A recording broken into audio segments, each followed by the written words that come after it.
கஷ்டப்பட்டு எப்படி வளர்க்குறதை பற்றி தான் சொல்ல போறோம். பெற்ற தாய் கரு சுமந்து ஈன்ற போது அவள் ஈன்ற பிறகு முதலில் தாய் அறிகிறாள், இதுதான் குழந்தை. அந்த குழந்தையை அறிந்த பிறகு மருத்துவர்களால் சொல்லப்படுது, இதுதான் உன் குழந்தை என்று தந்தையும் அறிகிறான். தந்தையும் அறிந்தான், தாயும் அறிந்தான்.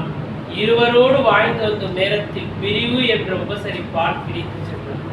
உறவர்களோடு கலந்து ஒற்றுமையாய் வளர்ந்து பிறகு ஆசான் என்று சொல்லக்கூடிய ஆசிரியர் இடத்தில் குழந்தை கல்வி கற்க செல்கிறதா. அந்த குழந்தை கல்வி கற்று சென்ற பிறகு அங்கேயும் நண்பர்களை பார்த்து பேசும் உறவு முறையாய் மாறி போகிறது. இப்படி ஒவ்வொரு நாளும் மனிதனுடைய வாழ்க்கை வாழ்வும் பிரிவுமாக தான் இன்னும் நாம் வாழ்ந்து கொண்டு இருக்கிறோம். இங்கு நாம் உழைப்பதற்கு வருவதற்கு கூட என்ன தெரியுமா, இங்கேயும் பிரிவுதான். பிரீப்பிங் என்று சொல்லும் போதுதான் உறவாக நாம் இருக்கிறோம்.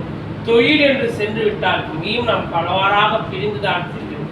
மனிதனுடைய வாழ்க்கை பிரிந்து கொண்டுதான் செல்கிறது. அதுபோல் கொடுக்கின்ற ஒவ்வொரு உறவும் நம்மளுக்கு கரெக்டாக இருக்கிறது. ஏனென்றால் பெரிய இடத்தில் பொறுப்பை கொடுத்தால் அந்த சிறியவர்கள் தான் காத்து நம்மளை அனுப்புகிறார்கள். சிறியவர்களிடத்தில் நாம் குழந்தை போல் தடம் பண்ணலாம், ஆனால் பெரியவர்களிடத்தில் பண்ண முடியாது. ஏனென்றால் அவர்கள் சகோதர சகோதரிகள் போல் நமக்கு.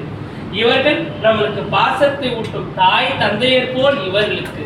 மனிதா, நீ ஒன்றே ஒன்று உணர்ந்து கொள், உன் வாழ்க்கையில் உன் பெற்ற தாய் தந்தையை தயவு செய்து சொல்கிறேன், இந்த வாக்கியத்தை நீங்கள் கல்வெட்டில் எழுதுகிறீர்களோ அல்லது உங்கள் நெஞ்சில் பதிக்கிறீர்களோ தெரியாது. எந்த ஒரு மகன் பெற்ற தாய் தந்தைக்கு கடைசி வரை உணவை அளித்து உடையும் அளித்து இருப்பு இடமும் கொடுத்து அந்த கருவை சுமந்த தாய்க்கு எவன் ஒருவன் கருவறை கட்டி கொண்டு இன்னும் வாழ்ந்து வருகிறானோ அதுவரை நம்முடைய பயணம் தொடரும் என்று கூறி வாழ்பளித்த உள்ளங்களுக்கும் வாழ்பளித்து பேச சொன்ன நன் உள்ளங்களுக்கும் என்னுடைய நெஞ்சார்ந்த நன்றியை நான் தெரிவித்துக் கொள்கிறேன். எனக்கு ஒரே ஒரு கஷ்டம்தான், நான் ஃபர்ஸ்ட் வருஷம் வரும்போது திவாகர் சார் மேனேஜரா இருந்தார். இப்போ செகண்ட் வருஷம் வரும்போது மணிகண்டன் சார் இருக்கிறார். இப்போ மூணாவது வருஷம் போகும்போது யார் வருவாங்கன்னு எனக்கே புரியுது. ஏன்னா அப்படியே பயணம் தொடர்ந்து. அதே மாதிரி ஸ்டோர் ரூம்ல கோச்சிக்காதீங்க, ஸ்டோர் ரூம்ல கீதாக்கா எடுத்தாங்க. கீதாக்கா போன பிறகு இப்போ ரொம்ப ஸ்ட்ரிக்டா இந்திராக்கா விட்டாங்க. கெமிக்கல் வாங்கினா கிளம்பிக்கிட்டே இருக்கிறாங்க, பேசவே கூடாது. ஏன்னா அவங்க ஸ்ட்ரிக்ட் இன்னமும் ஃபாலோ பண்ணதால தான் அவங்க அந்த ஒழுக்க கட்டுப்பாடு இன்னும் சூப்பரா இருக்கு. அதே மாதிரி சித்ராக்கா என்ன குமரன் அட்டன்ஸ் போட்டியா கிளம்பு அப்படின்னு சொல்லுவாங்க. ஆனா நம்மளுக்குதான் குழந்தைங்க இருக்கிறாங்க சூப்பர்வைசருங்க, அவங்களுக்கு நன்றி சொல்லணும். எப்ப லீவு கேட்டாலும் கொடுக்கணும் கொடுக்க மாட்டோம் அவங்க ஆட்டுவாங்க.